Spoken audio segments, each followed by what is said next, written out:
Yep, sounds good. Is the microphone on? Great. Hello, everybody, and welcome to Build. I hope you've had so much fun so far seeing cool stuff. And I hope that you will continue having fun after this session. My name is Anush Saburi. I'm a program manager with OS Security. And today, alongside Mike Stevens, we're going to talk to you about Microsoft Passport and Windows Hello. Windows Hello is a new biometric authentication in Windows 10, and Microsoft Passport is what is going to replace your passwords moving forward. So Windows Hello is a biometric authentication that allows you to have immediate access to your Windows 10 devices. With Windows Hello, you can use your face, scan your finger, or scan your eye, and be able to immediately recognize. Windows Hello supports application authentication. It can be used to access enterprise contents, and it can also be used to authenticate within the browser experiences. Windows Hello obviously provides a much more personal experience compared to passwords, but it's also more secure. The security of Windows Hello comes from a technology called Microsoft Passport, which I will talk about in the second part of the presentation. Suffice to say that Windows 10 supports 3 types of biometrics: fingerprint, face, and iris. All these 3 are recommended on all the devices with the supporting hardware. And if you're a developer that is working on a biometric experience, we recommend that you actually integrate with Windows biometric framework that allows your application to leverage the Windows end-to-end experience for enrollment and usage, and also provides the same design language that the users are accustomed to. I think the best way to actually see Windows Hello is via a demo. So I think I'm just going to switch to this other computer that is sitting here. It is a laptop that I have already enrolled my face into it. And I will show you how Windows Hello is tightly integrated to the device unlock experience. So let me switch to that device, and let me lock this device. So the first thing that you notice is a new kind of feedback language on the lock screen. As you can imagine, we won't have the camera on all the time to scan for faces, and we only do that when we know the user wants to get authenticated. And when we do so, we actually provide that kind of feedback to the user. So what you're seeing right now is the PC telling me in a very cute way that it's looking for my face. You see that's kind of a small eye on top that is scanning around and looking for my face. One thing to keep in mind is that the same design language is actually used for other biometrics. So for example, if I'm using my finger to authenticate to my device, and let's say I scan the wrong finger, the same feedback language is used to say the finger you just used is not recognized. For example, if I have to move my face away because it's too close to the camera, same language is used to provide that feedback as well. So it's a very personal experience. It makes the PC way more closely to what users expect. So what I'm going to do next is to actually uncover the camera, and you can see that how fast it would be to get authenticated. So as soon as I bring my face, voila, logon happened. So as you can see, this is a very, let me switch back to, as you can see, it's a very streamlined experience. It's very personal. The learning curve is very fast because we tell the user what to do. It's in a way that doesn't need them to do any extra work. Now, the authentication with Windows Hello is not only limited to unlock your device. As I mentioned earlier, it can also be used in application authentication. And what I'm about to show you in the next part of the demo is how Windows Hello can be used in authenticating the user when purchasing an app. So let me switch back to the device that I was using. So here, I have launched the store app, and I'm ready to buy a movie. Sorry. OK. So the movie title is there, Horrible Bosses #2. And as soon as I click purchase, what you will see, let me cover the camera. What you will see is that I'm going to be asked to provide my Windows Hello biometrics here. I have the option of using my fingerprint or continue using scanning my face. So let me bring this up so you can see again, the same design language is also used here, telling me that the camera is on, it's looking for my face, and as soon as I bring my face in front, I get authenticated, and this prompt comes up that says, are you sure you want to purchase this? Stating that I don't have a credit card on file. I didn't want to spend $15 to buy the movie right now, but you get the idea. All right, so let's go back to our slides. So this is basically the kind of experience you could expect with Windows Hello. It's very personal, it's very easy to use, but obviously improvement of experience was not the only goal we had in mind. We want to make sure that your experience still preserves your privacy and is also secure. From a privacy perspective, we want to make sure you know that Microsoft never stores an image of you either on the device or on the backend server. We never ever send the enrollment data to the application or the server that is trying to authenticate you. And more importantly, we never update your enrollment data without your consent. In other words, if you just say you're in a room with a lot of people, we don't want to make to use the other faces in the room to update your enrollment data, which means that your experience or the reliability of your experience will be hugely reduced. You're always in control. You can visit the setting page and you can enhance your enrollment data. You can also remove your enrollment data if you wish, but we never do this automatically. So that's basically privacy. From a security perspective, our goal was to meet the enterprise-grade security that is required by many of our customers in the sector of government, financial sector, health sector, or defense. And what we have successfully demonstrated is that our algorithms meet the false acceptance rate that is required by such organization. False acceptance rate is the likelihood of somebody having random access to your device and being able to authenticate as you. Obviously, we want to make sure that the number is low. The target was 1 over 100,000, which we actually successfully achieved. Now, keep in mind that one could achieve a number of 0 if you never ever let anybody in, right? And that still gives you a 0 false acceptance rate, but it's not usable.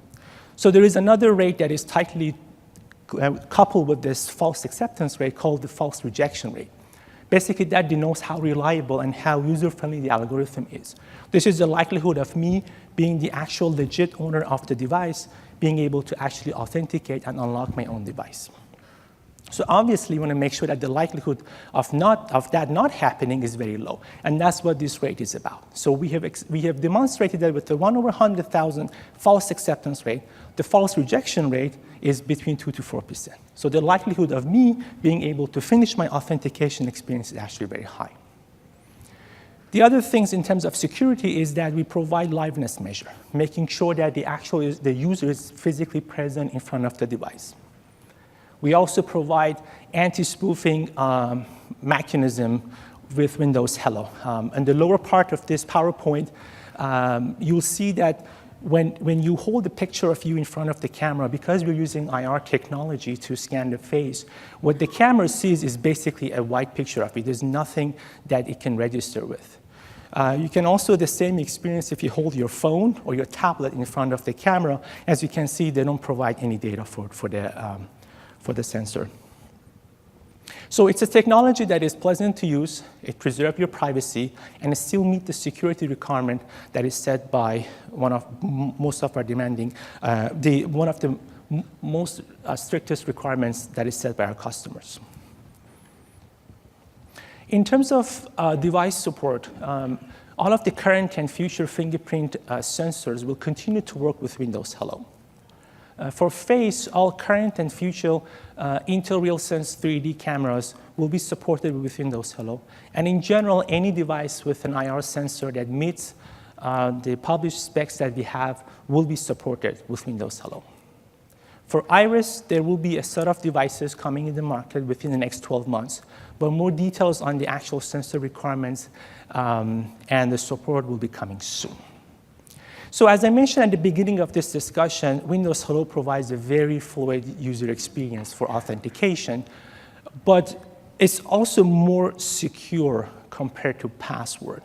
And I also alluded to the fact that the security of Windows Hello comes from Microsoft Password.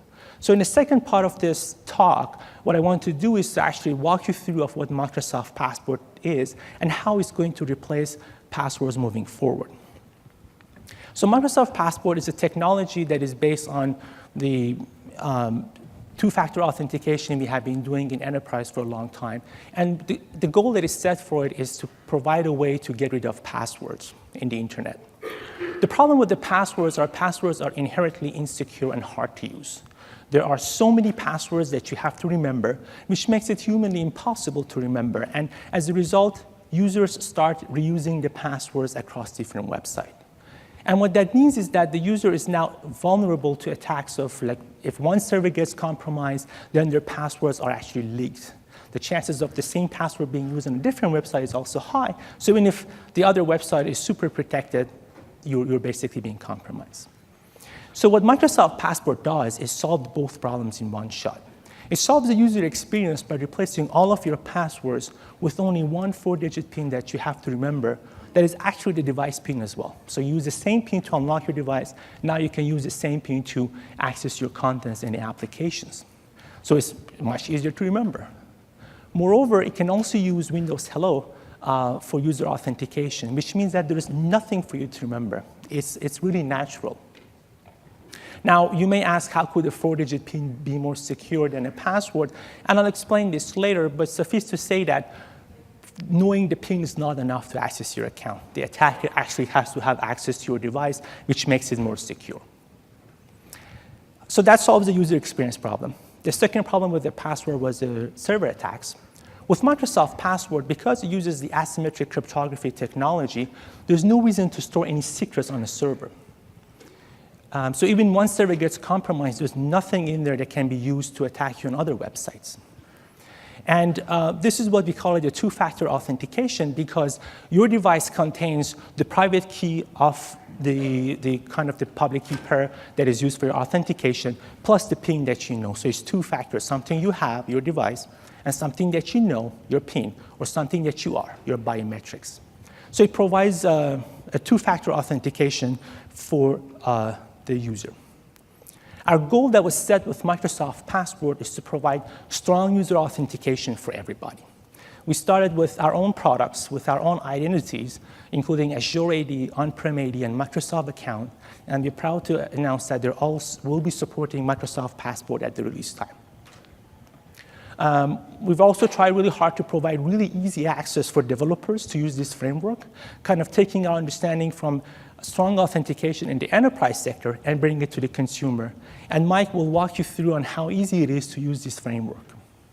Moreover, we have joined FIDO Alliance, which is a group of companies that care about user authentication, and they want to move it to a place that is much better than password.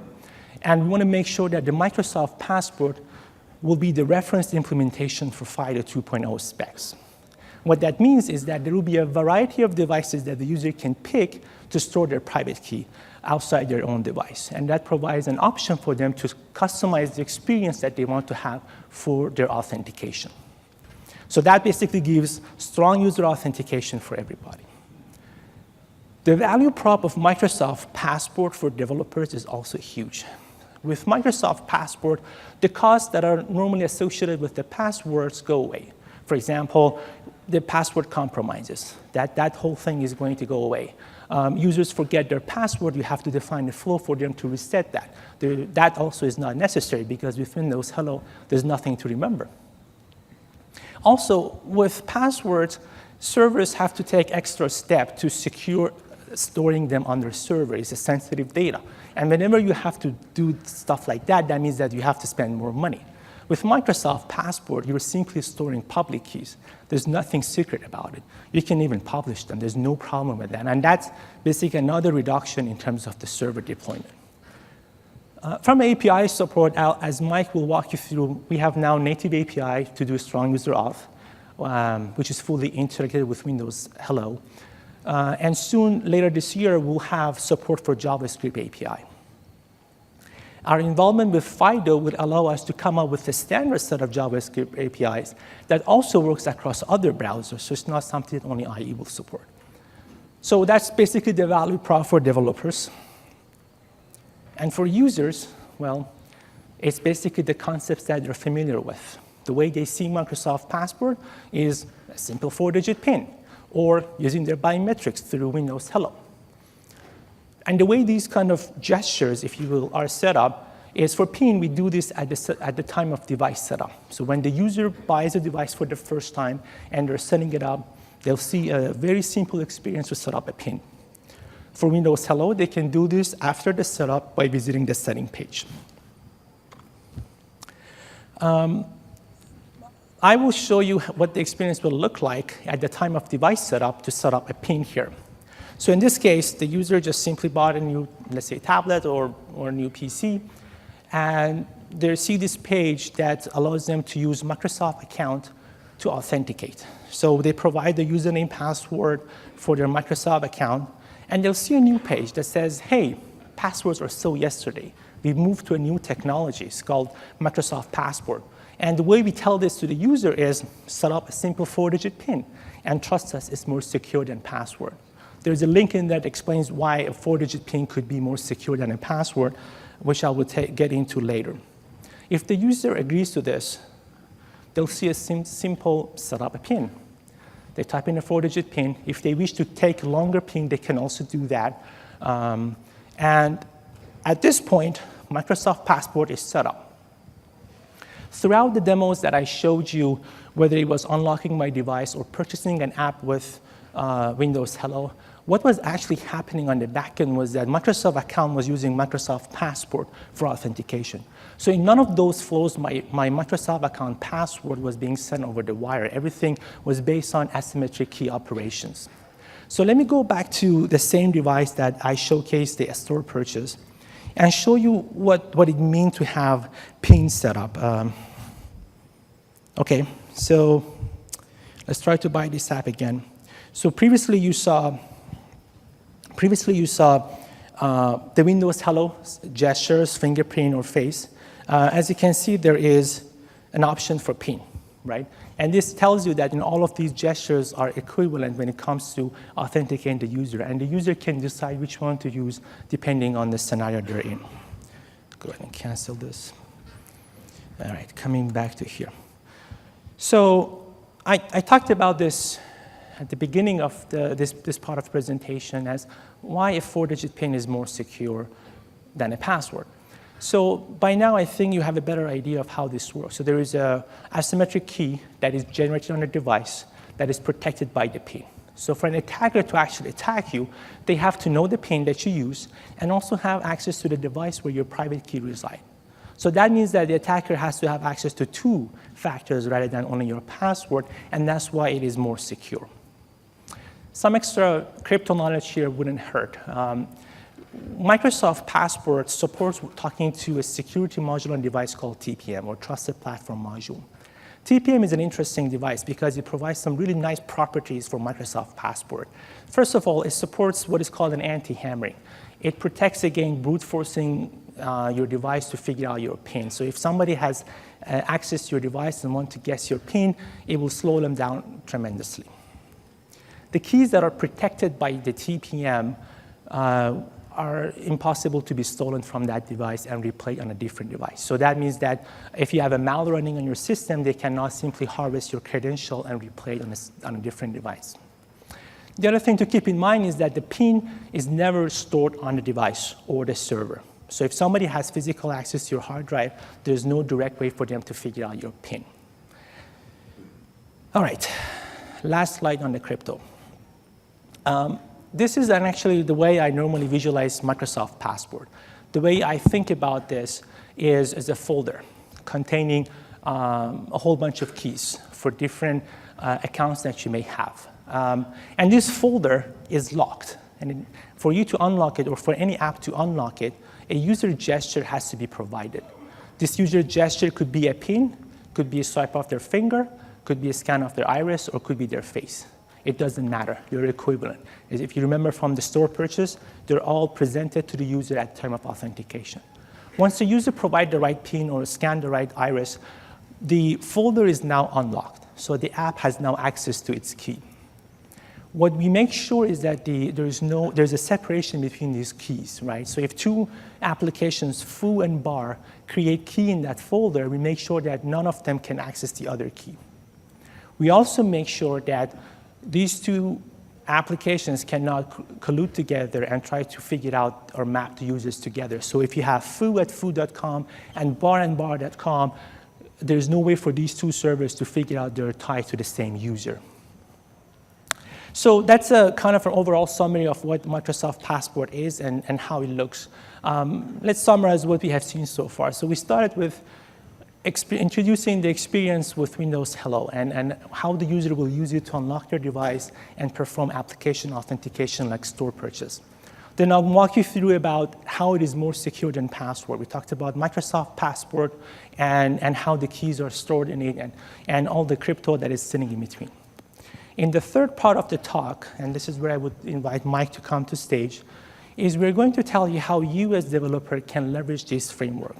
As you can see, it's very simple. It's basically 3 APIs you need to call, and you get all the experiences similar to store purchase. So with that, I'm going to pass it to Mike. Thank you for your time.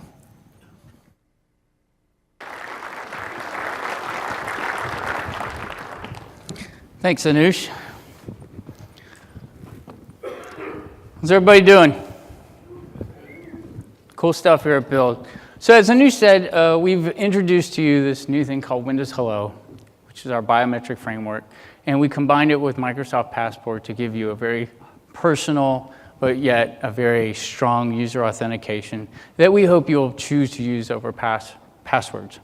Now, in Anush's presentation, we showed you how Microsoft Account, which is our identity, has incorporated Microsoft Passport and Windows Hello into their technology, into their software.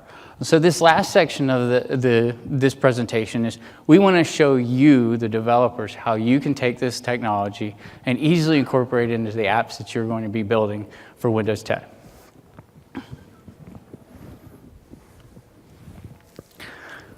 So in this particular, let's start, the best way to do this is just show you an app that we've developed. And wake up. And this is a demo app that we've created, and we've taken the APIs that you're going to use, incorporate those into your app. So this is a simple little Microsoft Dynamics expense kind of app that we've created. And as you can see here, we get to the familiar username and password prompt. Now, the username and password prompt is today's story. And so unfortunately, we can't just jump straight into using Microsoft Passport. So we have to use the traditional way of authentication right now. So in this particular app, what you'll see me do is I'm going to go ahead and type in my username. And then I'll type in a very long password that I barely remember. And so as you can see in this particular app, I have two options here. I can do start using Microsoft Passport or sign in. Sign in is the traditional password authentication that we've been using for the last 10, 15 years, right? But what I can do is I can say, hey, this app's giving me an opportunity to upgrade to something more simple and more secure. So with that, what I'll do is I'll actually tap the start using Microsoft Passport. And what you're seeing in this demo is actually the same user experience that you saw in Anush's slide where Microsoft Account. It's now asking me to use my fingerprint to create a Microsoft Passport, and these are actually the asymmetric keys that Anush spoke of. So in this particular case, I will take my finger, place it on and you see I've authenticated with Microsoft Passport using a fingerprint. Again, as Anush said, these gestures that we have is whatever biometric that it combines with the Windows biometric framework. So this is how we can do an authentication experience with using Microsoft Passport, and you get Windows Hello for free in it. So let's take a look at what actually took place in that app. So let me switch back over to our PowerPoint. So this is the actual flow that we use when we're going to do what we call provisioning. Now, as I said in that last, in the demo, I authenticated using my password because that's what we all know and do today.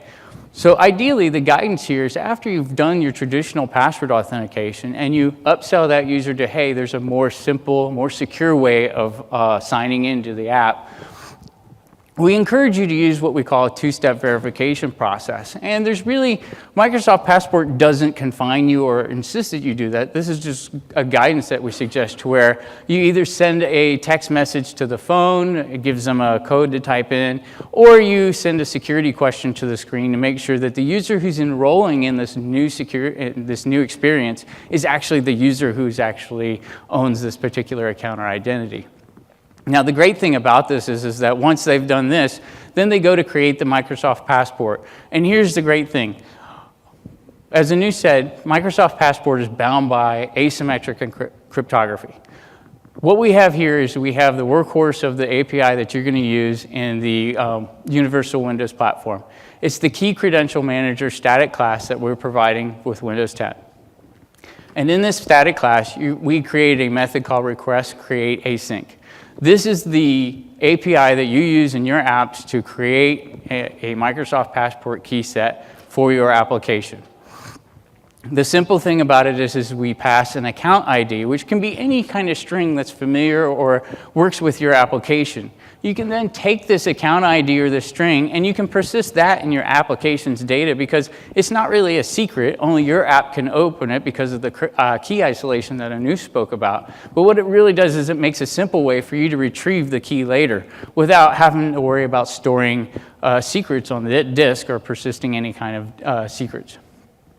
Once you do this request create async, then what's going to happen is basically you're going to get back an object that we call a key credential. And this is basically an easy way to remember. It's a credential that's based off of keys rather than passwords. And so in this key credential, what you have is that we have a private key, which we never let you really expose because there's no reason to, as you'll see in the next demo. But then we have a public key. And as we said, this public key is what allows you to authenticate to the server using this technology.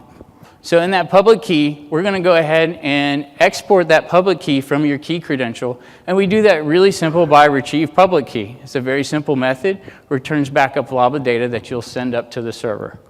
Now, there's an interesting point here we want to make sure you know about is that when you register a public key with a server, the key thing here is that how you send that data to the server is totally in your control. Microsoft Passport doesn't make you change your transportation protocol to something different. You can use the same protocol that you've been using in your app all along. You're just sending different data using that same protocol. The other point to make here is that because of the security properties of Microsoft Passport, where we can actually use the TPM and hardware bound these keys, that when you have a public key, that you're going to register that public key with the account on the server. Well, what if the user has 4 or 5 devices? The server is going to have to change in the back end a little bit to make sure that it can accommodate multiple public keys because those keys would have different devices. Or different, those devices will have different keys, excuse me. So what we have here is that we need to make sure that on the server backend, what you do is that you make sure that your server can support n number of public keys for each account that is on there. So now let me go back to the application again, and let's look at how we can use Microsoft Passport to sign in. So as you can see, I'm in my app again. I'm going to go sign out. And as you can see, the app, we've retrofitted the app to where it's now Microsoft Passport aware. It can see that I've actually registered using Microsoft Passport, and I'm now ready to actually perform authentication using Microsoft Passport. So what I'm going to do here is I'm going to actually touch on my user tile, and I get the same experience again I have. What's happening here is it's like, okay, I need to get this key in that imaginary container that Anu showed you in that one diagram. And I'm going to need your gesture to unlock that container. So what I'm going to do is go ahead and push. Okay. And then as you can see, my fingerprint unlocked the container.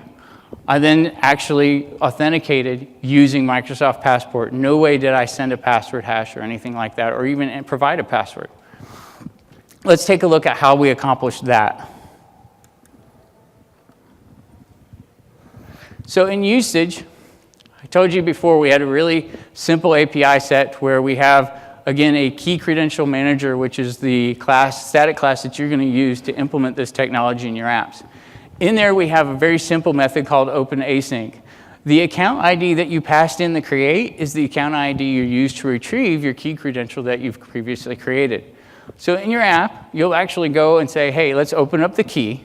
And then what's going to happen is that the server is going to send a challenge to the application. Basically, the app will request a challenge data saying, I'm about to authenticate, send me a challenge. The data that the server sends is opaque to your app. Your app doesn't need to know anything about that data. However, the server has a choice to include some security properties in it if they want to, such as a time to live, to make sure that the challenge is only good for so long. You can't just sit there and keep holding on to it indefinitely. So you'll use your protocol to send this challenge. And then basically what you're going to do is you're going to take this challenge and you're going to send it into this request sign async, which is a method off of the key credential that we give you when you open the key. What we do there is that basically when you call the request sign async, not only do we open the container, wait for your gesture, prompt all the biometrics there, but once we get you permission to open the container, get the key, we're then going to go ahead and sign all that data with that key. And then the output of that is going to be a signature of the actual challenge that was sent to the server, sent from the server. So all of the biometrics that you saw, whether it's face, iris, or a fingerprint, all of the on-screen dialogue that you saw, and then actually all of the cryptography that you saw is handled by this one single API, because we've heard time and time again that cryptography is hard, and we want to make this super simple so you guys can use it. Very easy, very simple to use. Once you have your signature, again, using your protocol, you send this signature to the server. Once the server has it, they use the public key that you've registered previously. That public key then is used with the signature and the challenge, and you basically validate that particular piece of data. If a server is confirmed that your private key actually signed the data, then you get authenticated, you issue your tokens as you would normally in your app, and life moves on, and nothing about your app, everything else about your app stays the same. You don't change anything else. So we're only basically changing the authentication mechanism that the app uses. We're not changing anything else, and you're getting all the biometrics and all the cryptography for free. So we have one more scenario we want to show you in the demo, and let me get to that, and that is that we have a delete scenario that we need to show you. So in the delete scenario is that occasionally we get new devices. And so when we get a new device, we might want to take the keys, our Microsoft Passport, off this device because we're going to go ahead and get a new one. So what we need to do there is we actually need to provide a way to where we can remove that particular key from the device. And so in our app here, we've given you an option here where it's basically, it says, forget me. And that's our basic little catchphrase to say, hey, I don't want to use Microsoft Passport on this app anymore. So what we'll do from there is we'll simply say, okay, let me hit forget me. And as you can see, I'm no longer enrolled in Microsoft Passport in the app. The app has seen that I've deleted the key, and then therefore, I no longer have that persisted in the app. And so then if I wanted to use Microsoft Passport again, I would simply follow the provisioning steps that I did previously, and then use that key to go ahead and sign in as we did before. So it's very clean, very easy to use. And let's show that flow of what that looks like. So as you can see here, here's the deletion flow. And it's very similar to the other ones. Again, we're going to use open async. And I'll give you a hint why we're going to do open async. Is because sometimes you may want to actually inform the server that you're about to get rid of a private key, and that server really doesn't need to use this public key anymore. So this is more of a good hygiene of key management. We want to make sure that the server and the app are in sync as much as possible.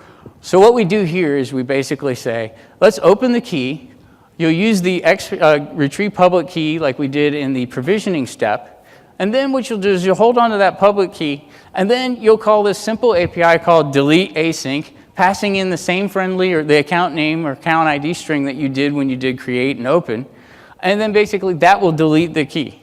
Once you confirm that the key is deleted on the local side, then you can go ahead and send using your own protocol, send that public key back up to the server, at which point then the server can manage the public key on its side however it chooses to. It can either tombstone the key and keep it around, or it can go ahead and delete the key, whichever it prefers. So there's a couple other use cases here that we want to touch on. And these use cases are basically, these use cases come into the sense is like, okay, well, maybe I don't want authentication, but I want this idea of consent. And the idea of consent is basically this, is that I'm writing an app, and I just want to make sure that the logged in user of that app is the actual person who's about to do this specific action that the app's going to take place. So the example I give is that you have a doctor in a hospital who's doing rounds for a patient. And we want that doctor to be able to have his device, and he's going from patient to patient to patient, and he's signing in, and he finally hits a patient to where that patient needs a narcotic. And so he's going to, in through his medical app, he's going to sit there and try to prescribe a narcotic for this particular patient. But that's a trusted action. We just don't want anybody doing that because a nurse or an orderly found an open device sitting there ready to do this.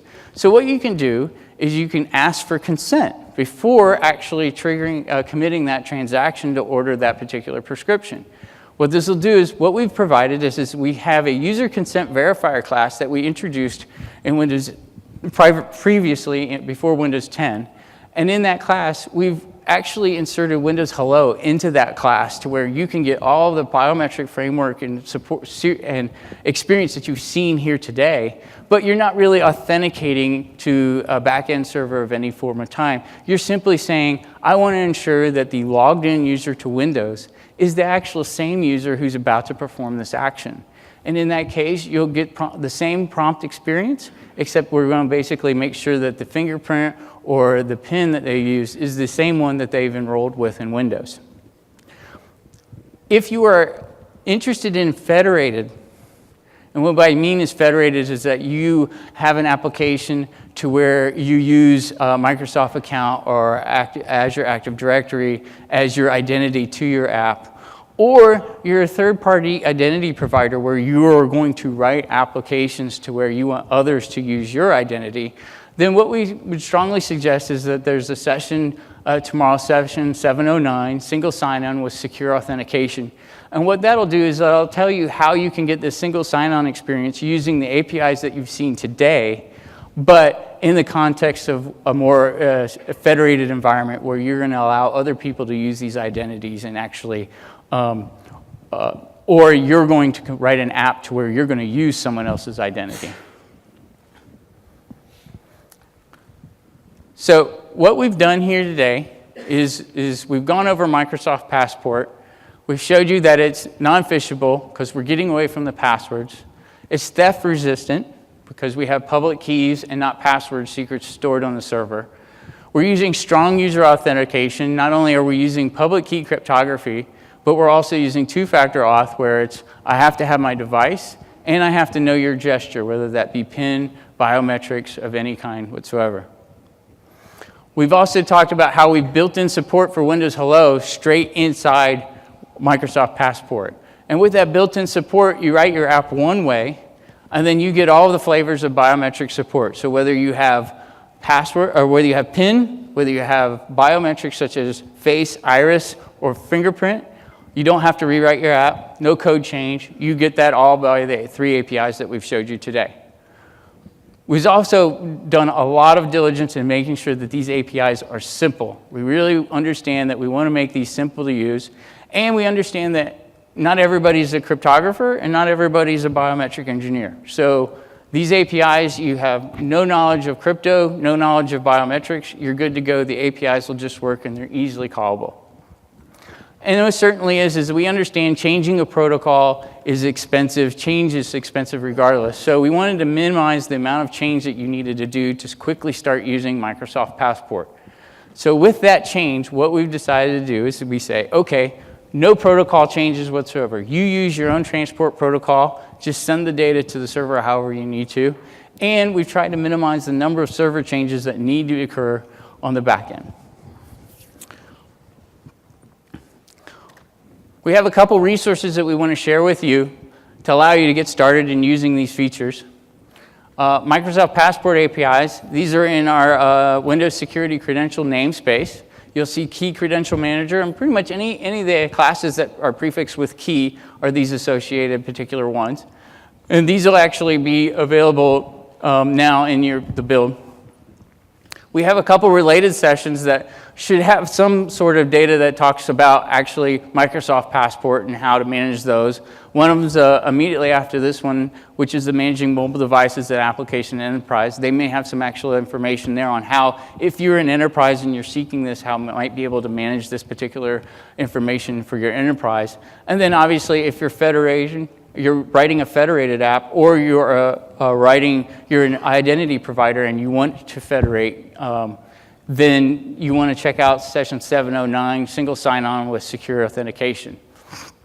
The other thing is Manoush and I will be in the Windows Insider Lounge directly after this particular session. So if you have any other questions or would just like to chat with us, we'd love to talk to you. We'll be in the export zones from 2:15 to 4:15 on Thursday. And when we do a shorter version of this, it's a little bit more, well, it's a lot more compressed. We do that particular presentation on Thursday, 1 to 1:30 in the theater, and then Friday, 1 to 1:30 at the theater as well. And then finally, we want to make sure that if you have any question that we didn't cover either in the presentation or in any of the time that we have allowed to talk to you, that we want to make it easy for you to get your questions answered. So we've created an email address where you can say Ask MS Passport, and with that, please, by all means, send us any question we didn't get to, or if you didn't have a chance to get with us one-on-one, and we'd be more than happy to actually answer those or get you the information that you need. So with that, what I'd like to do is bring Anoush back up on the stage, and we can answer any Q&A that you guys may have.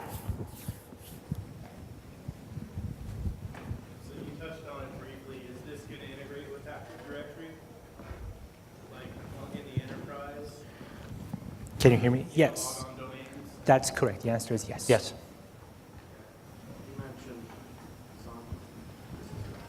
You mentioned talking to a server to interact for authentication. Yes. What if you just want to protect your app locally with no server interaction? How would you use this to do that? Protect your app locally. In what context? Say you write tax software and you want to encrypt the tax data on the local drive. Okay, so the question to encrypt, this doesn't provide encryption. This is just an authentication mechanism right now. So basically, is if that tax data, if it was stored on a server per se, then what that you could use this technology for is that instead of typing in a password to get into your app to access the data, you would use this technology over a password, so that way you would authenticate with the server and then you could pull your data down. So there's no way to get a private key back, or you can do your own encryption on a file? Correct. This is not for encryption. This is strictly a signature. Yes, go ahead, please. Yeah, it's not unique to what you're doing here, so I always do the same thing. But about 20% of customers would probably use 1, 2, 3, 4 as a PIN. That means you might want to turn off in certain situations. Is it possible to turn off the PIN option for this Windows Hello in certain high security situations? In the release that is coming, PIN will be required to set up Windows Hello. However, we do provide ways for enterprises to manage the complexity of the PIN. So they can basically make it such that the PIN is more complex and it could be alphanumeric. The session that Mike said after this actually deep dives into stuff like that. So you can check it out. Yeah. So This is over there. Go ahead, please. Yeah, for the face recognition password, how did you measure the failure rate for the false positive? So I think for that, I would like you to send an email to MS Ask Passport question. The data that we use is changing, and I want to provide the most accurate one. If you send us a question, I'll send you the data sample, but it's more than 30,000 samples that we use over like 4 million plus combinations. But if you send me the actual email, I'll provide you the most accurate answer. Yeah, go ahead. What kind of control do you have over what are the allowed authentication mechanisms that are protecting the key, and what kind of extensibility is there? Given that the FIDO definitions allow custom providers, you can say, hey, a server will only accept an assertion if you do X, Y, Z. And suppose I have a strong scenario where I need to use a custom authentication mechanism. like an NFC device, and I want to say, look, I'm going to require the scan here, and only if that one works, Yep. will my server accept it, right? Yep, absolutely. It's a great question. And I want to break it down in two pieces. You brought up two different topics here. The first one is about the gestures that are allowed for the user. As I mentioned, FIDO 2.0 is a new working group within FIDO that has been created. We're actively looking at a similar problem and how to basically close down on the policies and gestures allowed. So that's a work in progress, and there's a team within that group that is looking at it. As I mentioned, once we have the specs finalized, we make sure that the Microsoft Passport will be reference implementation for that. So that's the first part of your question, but yes, absolutely, we have to address that. The second piece you asked about, okay, so if I have other devices that have my private key, how would Windows integrate with them? Not quite. I'm still relying on the TPM to protect the key. It's just I need a different mechanism instead of a PIN or a biometric to unlock that key. So it's extensibility in some, like what? So if you remember at the beginning of this, I discussed the integration with Windows biometric framework. So if something that is integrated with it, then it will be supported outside that. So I want to go lower level than that. Not biometric. We want to have another physical token device and say, look, if someone who's in possession of this token, I'll write, I can use the NFC APIs to do X, Y, Z. I will do my own authentication and say, yes, the user, this is the correct user. Unlock the TPM, go. I see. The thinking for the most immediate release is that whatever gesture we discuss here are the only supported ones. We will support scenarios where the gesture that you mentioned and the key are in a remote device. That is also something we're looking at. But a combination where the gesture comes from a different device and the key is in a TPM, that's not something that we will immediately support. Question over there. Well, actually, that answered half my question. Okay. The other half of my question is also on the local scenario. For example, let's say that I have an external product like a disk drive, and I want to tie into this system for user authentication. So you can't just take the drive and plug it into any random computer and access it. You plug the drive in and want to leverage this method of authentication before allowing access. Is there any method to do that for a local device rather than through a server? So when you say local device, are you stating that this is almost like a hard drive that you want to authenticate? Correct. External USB external hard drive, for example. The framework that we discuss here is basically providing crypto primitive, and we've also done the work to tie up the Windows logon with it. So if their authentication path, none of this exists, it will not work. So in other words, let's say that external hard drive, let's say had some keys that are known by Microsoft account or Azure AD. Had that been the case, if you plug it into, and in near future, what we could do is to make sure that we can access that key over USB, and as if it's something locally, that's basically the remote authentication scenario. However, if you want to perform authentication to the hard drive, that's not something that will be supported by this immediately, unless the hard drive comes up with its own custom application that leverages Microsoft Passport. Otherwise, it would not be supported. Question over there. Yeah, I've just two questions. One is this tied to needing a TPM device, or are we going to be able to support this on devices that don't have a TPM? And also things like removable smart cards, would that be supported? So the second part of your question, so I'm not sure if you're familiar with the virtual smart card work that we did in 8.1. This framework encompasses that. So it is the next thing compared to that. And it will basically, whatever we did in virtual smart card is now ported to Microsoft Passport. The first part of your question I didn't quite follow. Would you mind repeating it? I was just saying, are you tied to needing a virtual smart card on a TPM, or will this work on hardware that doesn't have a TPM? I see. The Microsoft Passport technically could work without a hardware. In that case, we'll basically roll back to software. However, we do provide policies for enterprises to require hardware, in which case the key creation will simply fail. So that's something that enterprise can manage, but for consumer, we don't require it by default. Sure. Next question. Does the Intel world-facing 3D camera support Windows Hello? Sorry, are you asking about the device support? Intel world-facing 3D camera support. The rear-facing rear-facing camera. So as far as it's an IR camera that meets our specs, yes, the answer is yes. No, yeah. On the slide, JavaScript API will be supported some browsers. It is only Microsoft browser or Chrome or something else. So the question is about JavaScript API and what browser will support it. As I mentioned, we're part of FIDO, and you want to make sure that the JavaScript API that we implement in Windows 10 will be based on the standards that are accepted by other browsers. So it is a goal for us to make sure whatever we come up with actually works with other browsers as well. I think one in the middle here. Yep, go ahead. Yep.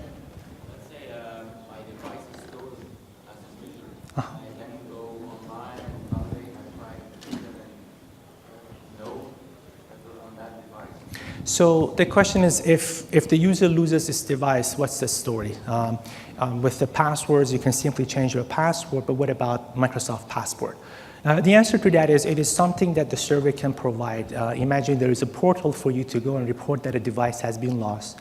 The server has a notion of what keys were stored on that device. So at that point, they can simply remove the key associated with that device from the set of keys that are associated with that user. So if somebody has access to your device and for some reason they know your PIN, they cannot use it because the server rejects it. Is there a device ID or something that ties that to the device? So the question is there any device ID that maps the keys stored on the server with the device? The answer is yes and no. Yes, in the sense that we have capability in Windows 10 that allows the server to verify that the key is bound to a TPM. We call it TPM key attestation.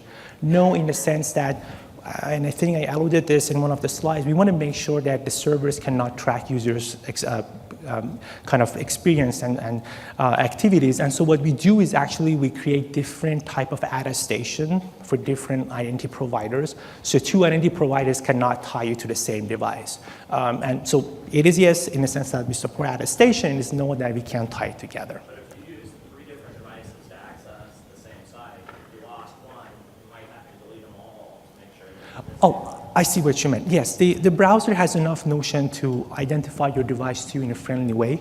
So you can say, well, it was my laptop that was stolen, and they can provide you option. Was it your laptop? Was it your phone? Was it your PC? So there is that thing that... Is there agent string, or what's it using to do that? This is something that the browser can decide on. Well, we don't have the browser story yet, but the idea is that you get some kind of identifier and maybe some friendly name that the user can pick, and that would be the way to track it. Yeah. What the Microsoft Live server is going to do in that case? Because you're talking about a notional server, but in that case, there's already stuff out there that I assume is going to federate with Microsoft Passport, which is traditional Microsoft Passport. So in that case, what's going to happen when I lose my tablet, but I still got my service? So I think if going back to the answer earlier provided, if there is a browser, if there is a web portal for you to go and report that you lost your Surface in this case, what the server can do is to, because it knows which keys was stored on your Surface, it can simply remove that from the list of trusted keys for you. So you can continue using your other devices, and this is one nice thing about Microsoft Passport. It allows you a per-device kind of revocation where you don't have that with the password. If you lose one of your devices and you use your password on it, you have to change your password. With Microsoft Passport, all you have to do is to report the lost device, that key gets deleted, the remainder of the keys will continue to work. And as Mike said, because every device has a separate key, then your other keys are still safe, and you don't have to change them. So just to finish that up, so what Anish is alluding to here is that this is a server experience because at that particular point the device is gone, right? So this portal experience that we're describing is something that you have to think about as I lost a device. And so that particular case, you're not really tracking the device for the purpose of, oh, I want to be able to start, trying to collect ad data or something like that. It simply says is that, oh, hey, you registered this public key from device A. If you ever lose device A, then that server or that identity provider would basically say, okay, here's our portal. If you lost my device, then you tell us the name of your device or you give us some sort of hint of what device you lost. And then we on the back end can say, okay, that public key is persona non grata at that point. So that's kind of the experience when you create a lost device experience there. Question over there. For the Active Directory stuff, is there a new server required, or how does this interact? That is correct. There will be new server required depending on it's a fairly complex conversation to have. I think I would like you, if you can send an email to ask MS Passport, Yeah. we'll definitely provide you with all the contents. I apologize, I don't want to miss your question. Just want to make sure you get the right answer. Yes, go ahead, please. It's along the same lines. My question is associated with the enterprise and the offline access. So when the Windows Hello is used, what kind of data you cache on the system so that the users are allowed when they are not connected to their AD or to their whatever Microsoft Passport servers are. That's correct. Okay. Yeah. So you want to take? So that's an excellent question. So I don't know if the mics are working. So basically, the question was in the offline scenario, how do you accommodate for the offline scenario when the servers are not online? And it basically, again, this is a concept that the identity provider owns in the sense that we all know the basic OAuth handshake and how this works, and you get back a token, right? And so some of these identity providers give you a token that has some sort of time to live, which basically is like as long as you have this token, then if you're offline, they'll still reuse it, but most of the time they'll reuse it in order to try to bootstrap another logon when you first come online. So this is really, Microsoft Passport doesn't have any notion of online, offline. It doesn't care in that sense because it's expecting an online experience. What you do after you've done the initial authentication is totally in the hands of the identity provider, and they can provide a better experience for an offline sign-in versus an online sign-in. But your Windows Hello is part of the authentication into the system, right? So Windows Hello unlocks basically Windows Hello unlocks is the gesture used to unlock access to the keys that are stored locally. The gesture itself is never sent to the server. Yeah. So there are keys that are stored locally. Are these just you stored something like NTLM hashes were stored? No, they're actually RSA 2048-bit asymmetric keys that wrapped in TPM. So that way, if you try to move the key to another device, it's not going to work because the TPM can't understand it. Thanks. Yep. One question over there. Yeah, can you set up multiple pins on the same device so that basically if you had kids that use the device, you could grant them access to Facebook and not that way? So the question is, can you set up multiple pins on the system? And the answer to that is, there is that possibility, but not in the concept that you had in mind. It is more between separating your personal stuff from work stuff. So that's possible. There will be two different pins for them. The scenario you mentioned, the way we recommend that you do it would be that to set up an account for your child and they can have their own pin. That's our supported answer for the question. How is RealSense making your solution better? Is this just about better screw protection? What's the value that RealSense brings if I have that hardware? That's a great question, and I would like you to send an email to the Ask MS Passport. I don't have the right answer, that's why I don't want to dodge your question. Can you speak to the camera adoption, like the hardware? Who are you working with in the hardware industry to have cameras to support IR? I'm not as familiar, but I make the assumption, and you correct me if I'm wrong, that this camera in my pocket is not going to work. So what we had in the slide is the official answer we can provide at this point. The more details on this will be coming soon, so you need to stay put. But you are correct. The camera in your pocket most likely will not work because it relies on infrared technology. Right, and so meaning, and so I'll ask one more time, you can't share what vendors you're working with? Okay. Question. So from the supply aspects, quick set of credential is assigned to some application ID, like the FID on a store or a domain for a server. is this the same with passport, or you have some ID that you have to provide? So the way we looked at this is we wanted to make sure that the data that is stored with the key are the things that are immutable. So we want to make sure that we don't store things that needs updating later on. Domain name is one thing that we do support. Mike, please correct me if I'm wrong here. Passing domain name for the key. Do we support that in? For the ID, sorry, there's an ID part in the ID part is just an opaque part that the caller passes, and it's just their notion of how they track the user. Yeah, the ID part is just, think of it as entropy. There's, underneath the covers, there's a lot more stuff that goes into the key. But think of it as user-provided entropy that allows you to ensure that it's unique. So basically, if you just had that and you looked under the covers, the key name is going to be something totally unintelligible to you. But because you've provided this string when you do your creation, then we can use that in addition to the algorithm we use to create a key name to make sure that that's the only key that would ever have that name. So, but the specs suggest that, for example, Android apps should use the app ID and browsers should use the domain name. So is there like a notion that... Are you talking about like origin? Yeah. Okay, so for what we use with this particular API set, we use the app ID.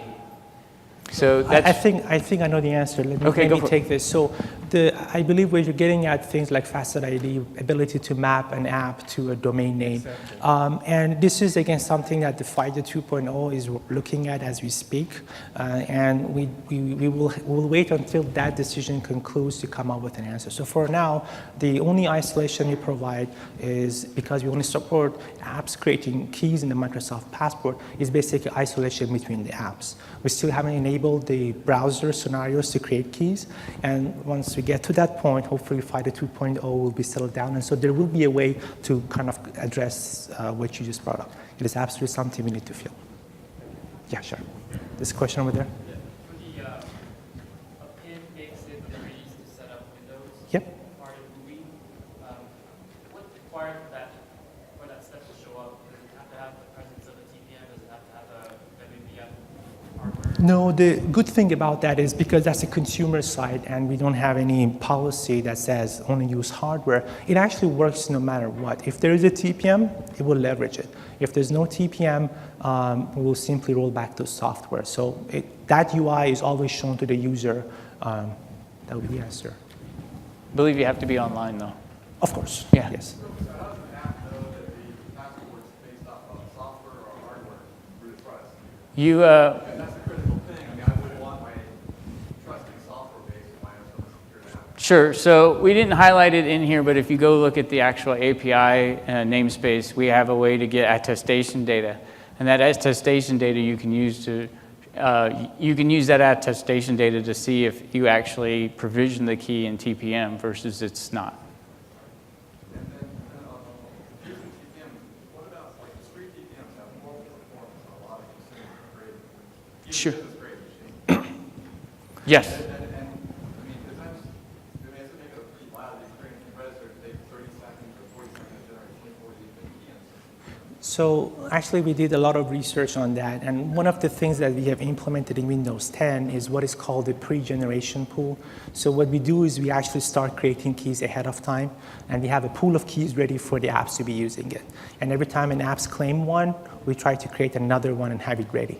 So with that, we've achieved a performance that seems like really fluid.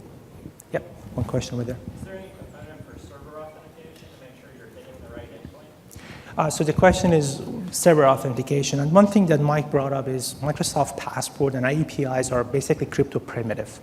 As to what you do with it and how, excuse me, how we use it for talking to a server is totally dependent on the application. Obviously, we recommend using SSL and things like certificate pinning and things like that, but this is something that the application has to decide. Microsoft Passport don't care.